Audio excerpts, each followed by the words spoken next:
So now that we're back on the stand, we got the tire back on the tractor that it belongs on. That's another thing I didn't talk about. So the hydraulics mysteriously started working on this thing. I played with that a little bit while I had it running. I tried messing with the lever, and all of a sudden they just sort of sprung to life. So I guess something maybe was stuck, or I don't know what the deal was. But anyway, the hydraulics have come back to life. They don't come up all the way. They come about halfway and then start stopping, which seems like an issue with the position control or something. I didn't play with the draft or the position control lever, which is hiding right around the corner there. But so at least it's something workable. It's something with the adjustment. What I'm going to turn my attention to now is this shifter cover. I've got, you can see it's in neutral. I've got that's second gear. I've got fourth gear, and all the way over and up I've got reverse. But all the way over where first and third are, I've got nothing. And on the other tractor, I would say that's probably my favorite set of gears to use on these is first and third. It seems like third gear, especially in standard range, is just kind of like the all-around perfect gear. Not too fast, not too slow. Well, it depends on what you're doing, but first and third are usually my go-to, and this tractor, for whatever reason, does not want to shift into either of those gears. So I'm going to pop this cover off and see what's going on under there. And we'll see if we can fix it or not. Hopefully it's a fairly easy fix.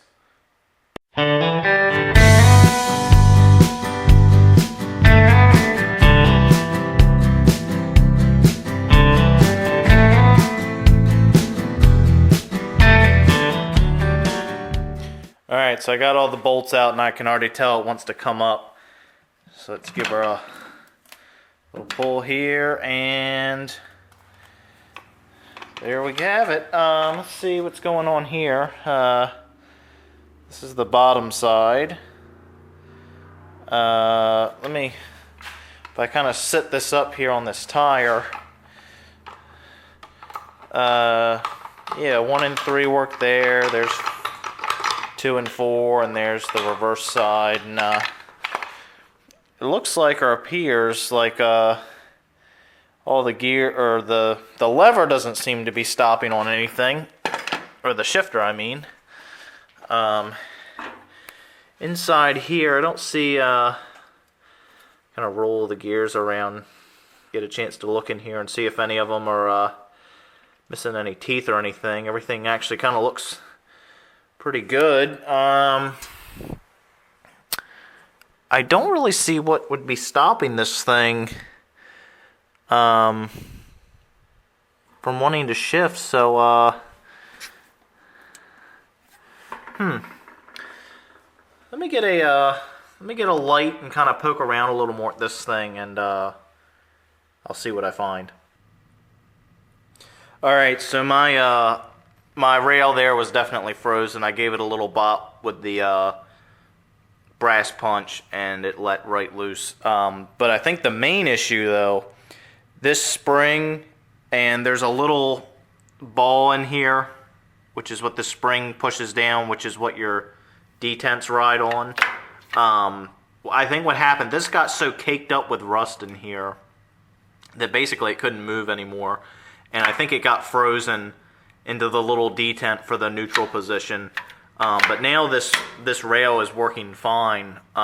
So I think that's probably cured the problem. So I'm going to try putting the shifter cover back on, and hopefully that's all it was. So I've been doing some, just kind of some maintenance here and there, and started working on draining the transmission fluid because we were having some issues with the hydraulics and everything. And it's funny, when I first pulled the stick on this thing when I got it, the fluid actually looked good. And then after it ran, just doing the little bit of driving around that I filmed with it, I pulled the stick again, and it just looked like the worst looking oil you've ever seen. It was all watery and nasty, and basically it's where the gears churned everything up. And so anyway, long story short, started draining. Let's see if I can climb around here.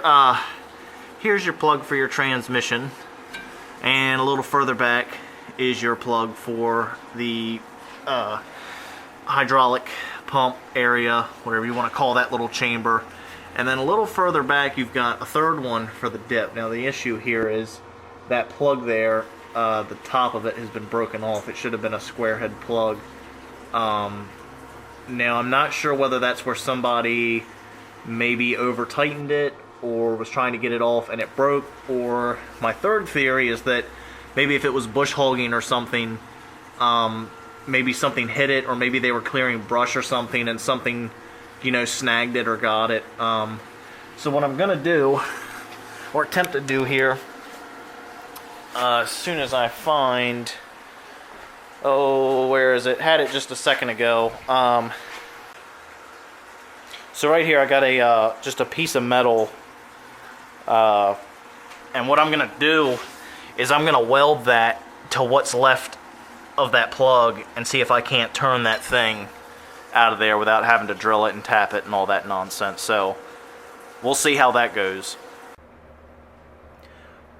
Well, I have had great success. I just took this piece of flat bar and welded it on there as best as I could to what little I could see of that plug, and it was just enough, so I managed to get her out. So I've successfully gotten all the plugs out, and of course it spilled stuff everywhere, but as you can see, that's what's living in the inside that rear end there. So just that much more nasty oil not living inside her anymore. So get her cleaned out and put some new fresh oil in her, and we should be good. Alright, so as you can see, we've got the hood torn back off again. So this is taking place after the test run that I did. So I'll tell you a little bit what's going on. So anyway, I was having trouble getting it to run. I thought it was the governor. The governor is having an issue, but that really wasn't it. I was being cheap and I was using just the spark plugs that came with it. Anyway, couldn't get the tractor to run right, and finally, after having it running, I would feel like around the top of each thing, and I could tell that around number 2 it was cold. So I put a fresh set of plugs in it, and then all of a sudden it started running really good. So did a little test run with it, and so it's running smooth. The governor is somewhat working. It definitely needs an adjustment. But here's what's going on. So I'll let out on the clutch. If you put that motor under any kind of load, she will start spewing coolant out of the radiator neck. So that is pretty much indicating that we've got a serious head gasket. Well, maybe not a serious, but we've got a head gasket issue of some sort going on. So that's where we're at with that. Kind of a big setback, but it is what it is. I've already got it ordered. So yeah, we're gonna pop the head off, do a head gasket, and that'll be good. I'll get to look in and check the liners and everything. I'm hoping that it's just a head gasket and not something else. So between that and I also was kind of questioning the valve timing on it. So I haven't totally decided yet if I'm going to take this radiator and everything back off and crack the cam cover off and check the timing marks for the cam timing. Probably smart to do it. Since we're taking it down this far, might as well, you know, check out the valves, check out the timing there, just so I can vote that out. But that's where we're at for the most part. So I'm going to get the camera set up, and I'll go ahead and pop these bolts out, and we're going to do a head gasket.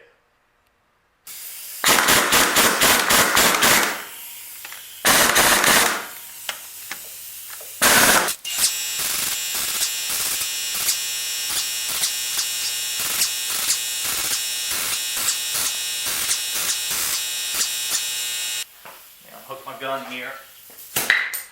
Alright.